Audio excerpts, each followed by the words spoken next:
नमस्कार दोस्तों, मेरा नाम डॉक्टर नोवेश। मैं आज आपसे जो चर्चा कर रहा हूँ, पहले तो मैं आप सभी को जो 74th हमारा आज रिपब्लिक डे है, उसके लिए आपको ढेर सारी शुभकामनाएं, बधाई देता हूँ। अभी संक्रांत का जो वीक चल रहा है, मकर संक्रांत जिसे कहते हैं, संक्रांत कहते हैं, उसके लिए भी आपको ढेर सारी शुभकामनाएं। इसमें तिल और गुड़ का उपयोग करते हैं।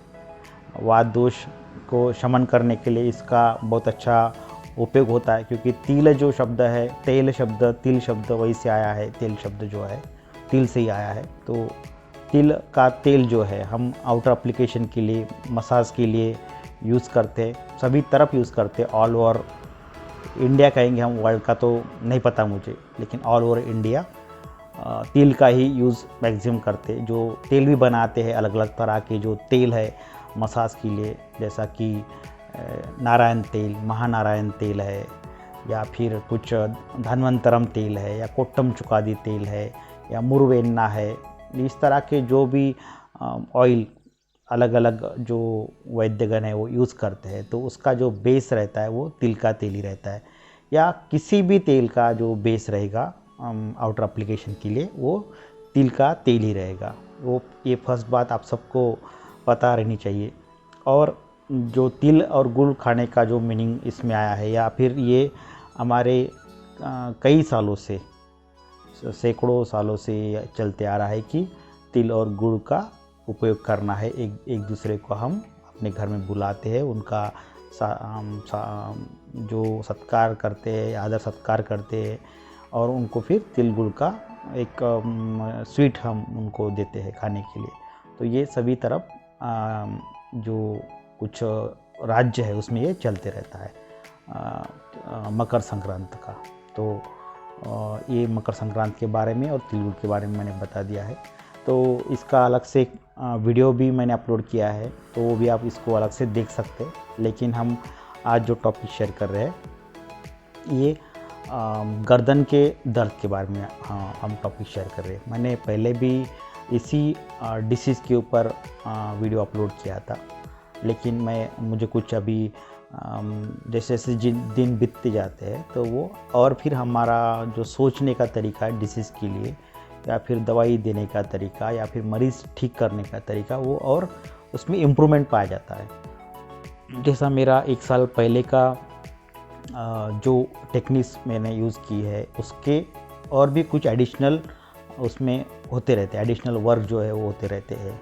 तो सर्वाइकल स्पॉन्डिलोसिस या फिर मन्यागत वात, ये बात मुझे लगता है कि बहुत प्रचलित में है, या बहुत लोगों को पाया जाता है, क्योंकि मोबाइल का एक्सेसिव यूज़ सबको पता है। लैपटॉप या फिर कंप्यूटर, या फिर जो भी वर्क हम कहेंगे कि वर्क फ्रॉम होम, ये जो कोविड जब से स्टार्ट हुआ है, और मुझे लगता है अभी भी कुछ कंपनीज़ जो है वो अभी भी उनका वही स्ट्रैटेजी उन्होंने अभी भी शुरू रखी है कि वर्क फ्रॉम होम। तो उसमें भी लगभग 9-10 बजे लॉगिन करना और 5-6 बजे तक वो चलते रहना। तो वो कंडीशन जो है लैपटॉप के सामने बैठने की, या डेस्कटॉप के सामने बैठने की, या फिर मोबाइल के ऊपर अलग अलग जो उसका यूज़ करने की, मोबाइल का अलग अलग गूगल का सर्च कहेंगे, या फिर जीमेल, याहू मेल, या ट्विटर कहेंगे, या फिर इंस्टाग्राम कहेंगे, यूट्यूब, ये अलग अलग चलते रहेगा। तो ये उसके कारण जो जिसे कहेंगे कि इम्प्रॉपर वे से हमारी जो गर्दन रहती है, ये सब करते वक्त, ये सभी वर्क करते वक्त, एक सभी दिनचर्या करते वक्त, तो उस कारण से गर्दन की जो नसें है उसमें, या फिर गर्दन के जो वर्टेब्रा है, 7 सर्वाइकल वर्टेब्रा, तो उनके बीच में जो प्लेट रहती है, जो स्टिकी एक चिपका सा एक, जिसको कहेंगे कि हम बेड कहेंगे उसको,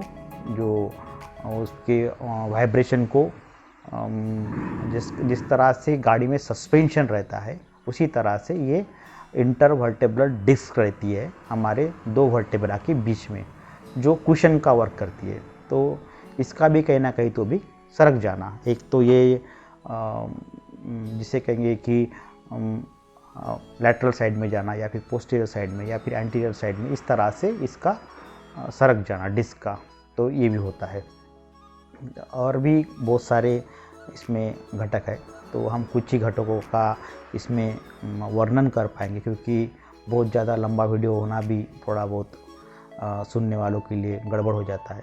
तो सर्वाइकल स्पॉन्डिलोसिस के इसमें नस का भी जो है दब जाना है, जिसको हम कहेंगे कि नर्व कॉम्प्रेशन। ये वर्ड है, मेडिकल टर्म है ये, जिसमें हम सादे सिंपल वर्ड में कहेंगे तो जो वहाँ से जो नर्व निकलती है, जो अपना जो पोस्टीरियर साइड ऑफ हेड है उसके ऊपर कुछ नर्व आती है, कुछ जो है हमारे अपर बैक के ऊपर नर्व रहती है, और कुछ जो नर्व जो है वो हाथ के तरफ भी जाती है, मीन्स बायलैटरल लोअर लिम्ब, दोनों भी हाथ के तरफ में वो नर्व का जाना, तो उसे कहेंगे हम बायलैटरल अपर लिम्ब में, अपर लिम्ब, तो दोनों हाथों में ये नर्व जाती है। तो उस कारण से फिर कुछ कुछ सिम्टम जो वो पाए जाते हैं, जैसा कि अपर जो साइड है हमारा, जो फर्स्ट जो वर्टेब्रा जो है एटलस एक्सिस, ये इस तरह की उसके नाम है एटलस, तो उसके ऊपर का जो पार्ट है वहाँ पे पेन रहता है, means posterior side of head, उसमें पेन रहेगा, दर्द रहेगा। ये जो अपर बैक है उसमें दर्द रहेगा, या फिर वो जो पेन है वो कहीं ना कहीं तो वो रेफर्ड पेन के इसमें रहेगा कि शोल्डर रीजन में आ रहा है वो पेन रेफर्ड होके, या फिर हाथों पे आ रहा है, जैसा कि अपर लिम्ब में राइट या लोअर, या फिर लेफ्ट अपर लिम्ब या फिर राइट अपर लिम्ब, इसमें ये पेन रेफर्ड होना, उसमें फिर टिंगलिंग सेंसेशन भी रहते हैं, चिटियाए जैसा लगना, या फिर नमनेस भी रहता है। तो वो डिपेंड करता है कि नर्व कॉम्प्रेशन कैसा है, वो सभी MRI की इसमें आ जाते हैं। एक्सरे में एक छोटी मोटी बातें पता चल जाती है कि कहीं ये जिसमें कहेंगे कि पेस तो रिड्यूस नहीं हुआ है, या फिर कुछ ऑस्टियोफाइट तो डेवलप नहीं हुए, लेकिन उसके ज़्यादा अगर स्टडी चाहिए तो उसमें फिर MRI करवाते हैं। इसका जो हम वात का जो प्रकोप है, क्योंकि अस्थि धातु का इसमें एक तो सूजन भी रहती है या किसी किसी केस में, या फिर उसमें जिसे कहेंगे कि लोसिस कहेंगे हम, वहाँ पे कम हो जाना, उसकी जो डेंसिटी है वो कम हो जाना, बोन मिनरल डेंसिटी वो कम हो जाना, जिसको कुछ टर्म आते हैं उसको कहेंगे ऑस्टियोपोरोसिस या फिर ऑस्टियोपेनिया, इस तरह। तो ये कंडीशन उसमें पाई जाती है मेनली। और फिर जो इंटरवर्टेबल डिस्क है उसका प्रोट्रूजन आगे पीछे रहना।